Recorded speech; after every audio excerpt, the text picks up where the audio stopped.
নমস্কার। এই গরমে পটলের একঘেয়ে রেসিপি খেতে খেতে বাড়ির লোকও যেন অস্থির হয়ে যায়, তাই একটা নিরামিষ দিনের খুব সুন্দর একটা পটলের রেসিপি আজকে দেখাবো। রেসিপিটার নাম হচ্ছে চাল পটল। এটা অনেকেই বানিয়ে থাকেন, ভীষণ সুস্বাদু হয়। আর নিরামিষ দিনে তো এরকম একটা সুস্বাদু পদ থাকলে ভাতটা খাওয়া হয়ে যায়, না হলে রোজ একঘেয়ে কী বানাবো চিন্তা করতে হয়। তো এই রেসিপিটা আজকে দেখুন। পটলগুলো আমি যেরকমভাবে দেখালাম, ওই সব খোসাগুলো ছাড়াবো না, যেরকমভাবে আমরা বাঙালিরা ছাড়াই সেভাবে ছাড়িয়ে কেটে কেটে ডুমো ডুমো করে কেটে রেখে দিয়েছি। তার সঙ্গে আলুগুলো, যদি আলু দিতে চান, আলু না দিয়েও এটা হয়, তার সঙ্গে আলুগুলোও ডুমো ডুমো করে কেটে নিতে হবে। আদা কাঁচা লঙ্কা লাগবে অবশ্যই।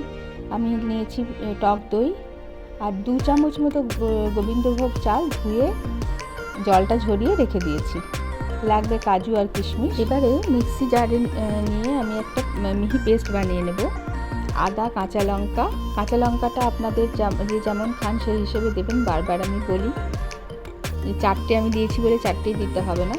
শুকনো গুঁড়ো মশলাগুলো সবের মধ্যে দিয়ে দেবো। হলুদ, লঙ্কার গুঁড়ো যদি আপনি ঝাল না খান তাহলে কাশ্মীরি লঙ্কার গুঁড়ো দিতে পারেন, তাতে রঙটাও ভালো হবে। দিলাম হাফ টিস্পুন মতো জিরের গুঁড়ো,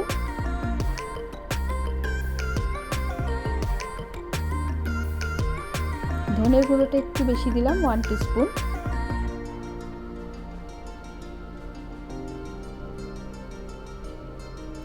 আর যে টক দইটা নিয়েছিলাম 2 টেবিল স্পুন মতন টক দই আমি নিয়েছিলাম, সেটাকে খুব ভালো করে ফেটিয়ে এই মশলাটা ওই টক দইটার সাথে বানাবো, পেস্ট করব। তাহলে দইটা আর যেটা কার্ডেল হওয়ার সম্ভাবনা থাকে সেটা আর হবে না, দইটা ফেটে যাবে না রান্নার সময়। আর এছাড়া আর একটা উপায় আছে, দইটা ফেটানোর সময় তার মধ্যে একটু ময়দা বা আটা মিশিয়ে নেবেন, তাহলেও ফাটবে না। আচ্ছা, কাজুগুলো 10-12টা কাজু এর মধ্যে দিয়ে দিলাম। একটা মিহি পেস্ট এটা বানিয়ে নিলাম, তাহলে মশলা সবই এর মধ্যে দেওয়া আছে, আর আমার টেনশন নেই। এবার কড়াই গরম করে আমি 2 চামচ মতো দেশি ঘি এতে দিয়ে দিলাম।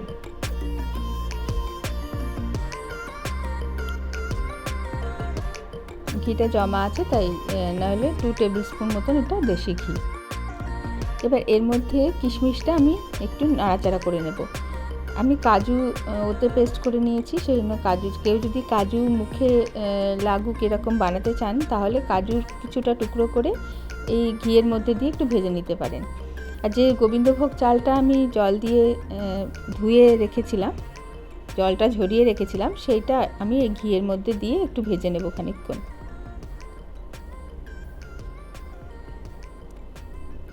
গোবিন্দভোগ চালের গন্ধটার জন্য এই পদটার স্বাদটা চেঞ্জ হয়ে যায়। আমি তো বলি এটা নিরামিষ মুড়িঘণ্ট, মুড়ি ছাড়া মুড়িঘণ্ট, কারণ মুড়িঘণ্টতে এরকম গোবিন্দভোগ চাল দিয়েই করা হয়, আর এটাতে এই চালটা ব্যবহার করা হয়। আপনারা কে কে বানান বা বানিয়েছেন এখনো পর্যন্ত আমাকে একটু জানাবেন। আমার পদ্ধতিতে কোনো সমস্যা আছে কিনা সেটাও জানাবেন। আপনারা কেমনভাবে বানান সেটা আমাকে জানাতে পারেন, ভালো লাগবে জানতে পারলে। আমি যেরকমভাবে বানাই আমি সেই রেসিপিটা দেখাচ্ছি। আচ্ছা, এটা ভাজা হয়ে গেছে, মোটামুটি বেশ খানিকক্ষণ ভাজতে হবে। চালগুলোর একটু রঙটা চেঞ্জ হয়ে যাবে, ততক্ষণ পর্যন্ত ভাজতে হবে। এবার এটাকে তুলে আলাদা করে রেখে দেব। এবার ওই কড়াইতেই একটু সর্ষের তেল দিলাম। নিরামিষ রান্না যেহেতু একটু তেলটা বেশি লাগবে, কারণ আলু পটলগুলো ভাজতে হবে ভালো করে।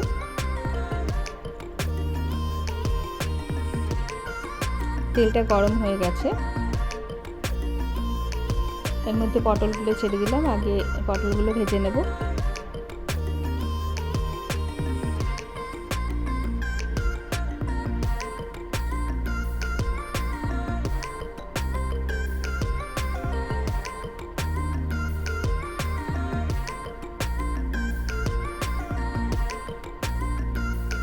সুন্দর করে একটু লাল লাল করে পটলগুলো ভেজে নিতে হবে।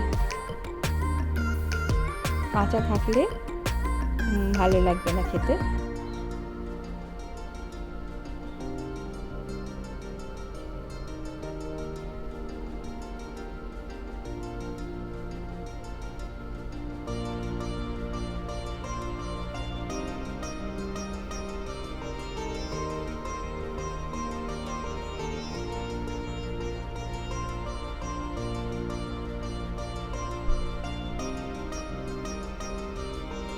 পটলগুলো মোটামুটি ভাজা হয়ে গেছে, এটাকে তুলে আলাদা করে রাখবো।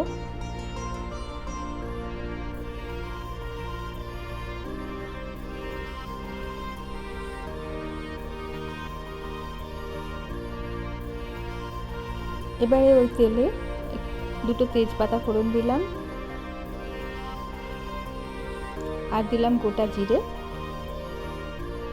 যেটা আমাদের নিরামিষ রান্নার কমন ফোড়ন।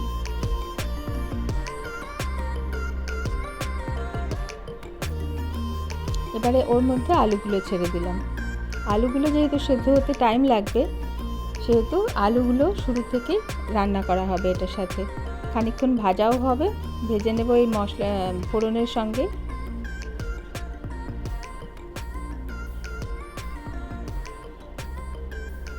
আপনারা আলু ছাড়াও বানাতে পারেন, সেটাও বেশি খুব ভালো হয়। আর এর মধ্যে আর একটা ইনগ্রেডিয়েন্ট দিলে আরও ভালো হবে, একটু নারকেল কোড়া।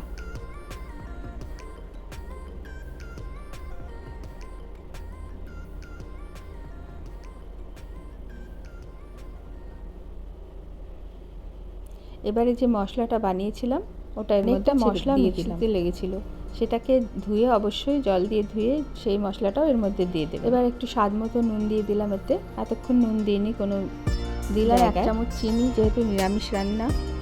এবার আর একটু জল দিয়ে দিলাম আলুগুলো সেদ্ধ করার জন্য।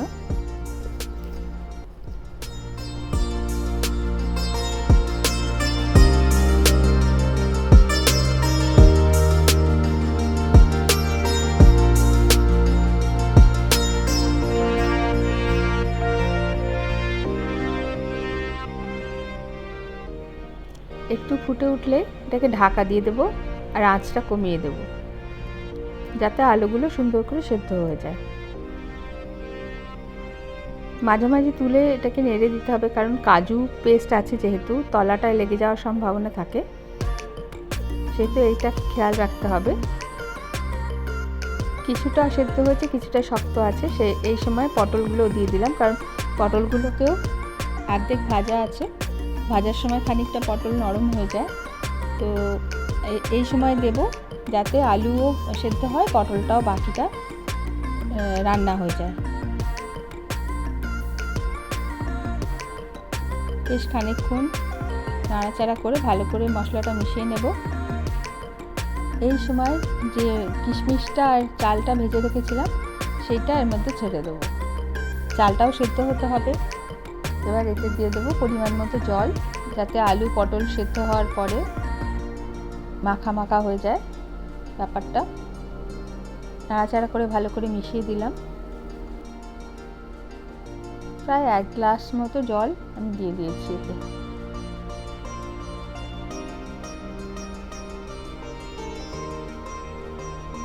এবার ঢেকে দেব যতক্ষণ না আলুটা আর পটলটা ভালো করে সেদ্ধ হচ্ছে। মাঝে মাঝে তুলে এটাকে নেড়ে দিতে হবে।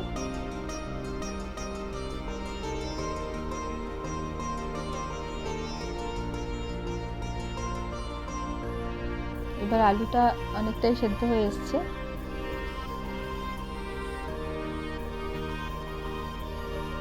কিন্তু যেহেতু এটা জিনিসটা মাখা মাখা হবে, সেই জন্য আর একটু রান্না করতে হবে, জলটা যাতে আরও কমে যায়। এই সময় দিয়ে দেবো একটু গাওয়া ঘি।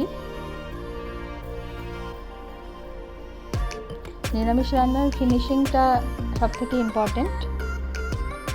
আমাদের বাঙালিদের সেরা ফিনিশিং ঘি আর গরম মশলা, সেহেতু গাওয়া ঘিটা মাস্ট। আপনি খুব বেশি যদি না দিতে চান তাহলে হাফ টিস্পুন মতন দেবেন। আর 1 টিস্পুন মতন গরম মশলা পাউডার, গরম মশলার গুঁড়ো। এটাও আমি বাড়িতেই তৈরি করি। বাইরে থেকে কেনা মশলা দিই না। সেটা ফুটতে ফুটতে অনেকটা জলটা মরে এসছে আর চালটাও সেদ্ধ হয়ে গেছে।